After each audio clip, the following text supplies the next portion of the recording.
Recipe शुरू करने से पहले मेरी वीडियोस को लाइक और शेयर करें, मेरे चैनल को सब्सक्राइब करें, बेल आइकन को दबाना बिल्कुल नहीं भूलिए ताकि मेरी आने वाली हर नई वीडियो आप तक पहुंचती रहे। अस्सलाम वालेकुम व्यूअर्स, मैं हूं अफशा सिद्दीकी हंगर्स कुजीन की जानिब से और आज मैं आपके लिए लेकर आई हूं एक बहुत ही मज़ेदार झटपट तैयार हो जाने वाली रेसिपी जो घर में मौजूद आम से सादा से इंग्रेडिएंट के ज़रिए बन जाती है, जिसका नाम है आलू गोभी। तो चलिए अब हम इसे शुरू करते हैं।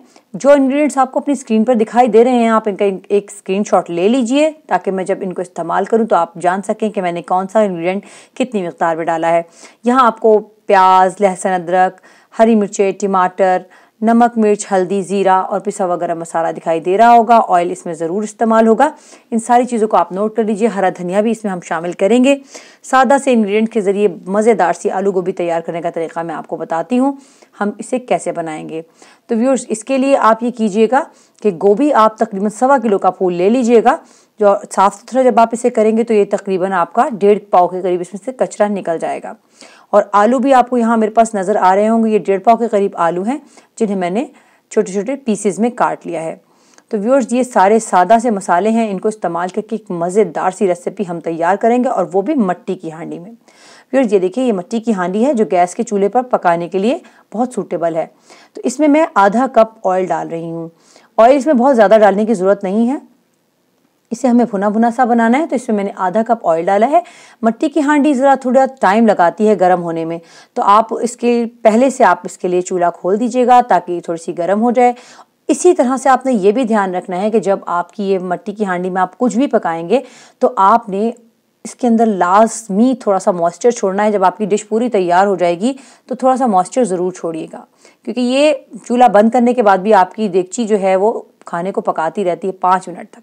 तो इसलिए आप जब भी मट्टी की हांडी में खाना बनाएं तो आपने बहुत ज़रा सोच समझ के बनाना है। ये हमारी आम तरह की जो देगचियाँ होती हैं घर की, नॉन स्टिक या सिल्वर की जो हम देगचियों में खाना बनाते हैं, उससे थोड़ा डिफरेंट होती है, लेकिन नहायत हेल्दी है।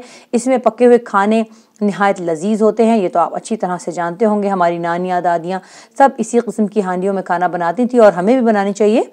तो व्यूअर्स, ये देखिए, यहाँ पर मैंने 1 अदद प्याज ले ली है जो थोड़ी सी बड़े साइज़ की प्याज है। 1 अदद प्याज मैंने बारीक काट ली है और 1/2 कप ऑयल में मैं इसे गुलाबी सा करूँगी। मुझे इसे गोल्डन ब्राउन वगैरह नहीं करना है, गुलाबी सा मुझे इसे करना है।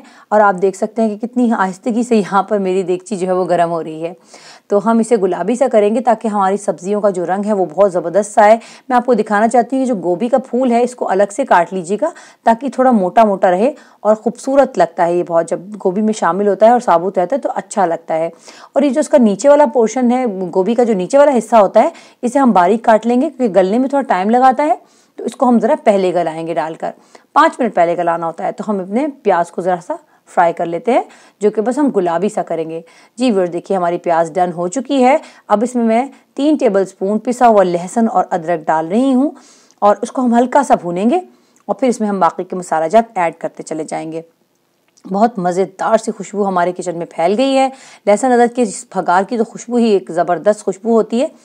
जी व्यूअर्स, इसमें मैं अब यहाँ पर नमक भी डाल रही हूँ, 1 टेबलस्पून। नमक बिल्कुल ज़बरदस्त तरीके से आपका जो आलू गोभी जो तमाम आमेज़ा है उसके हिसाब से 1 टेबलस्पून नमक इसमें बिल्कुल सही है।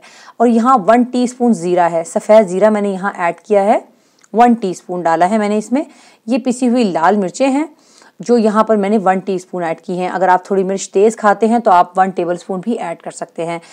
यहाँ पर मैं हल्दी डाल रही हूँ, हल्दी मैंने 1/2 टीस्पून ली है। हल्दी से एक बहुत ज़बरदस्त सा कलर आएगा और हल्दी हमारे लिए बहुत ज़्यादा फ़ायदेमंद भी होती है, तो इसे खाने में शामिल ज़रूर किया कीजिए। ये पिसा हुआ गरम मसाला है, ये भी मैं 1/2 टीस्पून डालूंगी।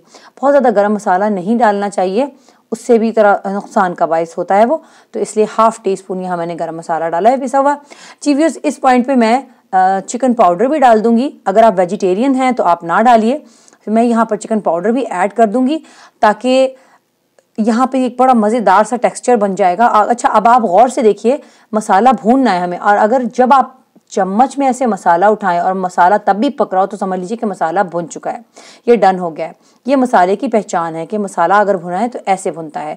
जी व्यूअर्स, अब यहाँ पर मेरे पास 2 अदद मीडियम साइज़ के टमाटर हैं जो मैंने बारीक चॉप कर लिए हैं। इनको मुझे अब इसमें डालकर भूनना है मसाले में ना, तो आप, और हमें इसको हल्का सा गलाना होगा। व्यूअर्स, यहाँ पे मेरे पास 4 अदद हरी मिर्चें हैं जिनमें से मैं 2 तो अभी डाल दूंगी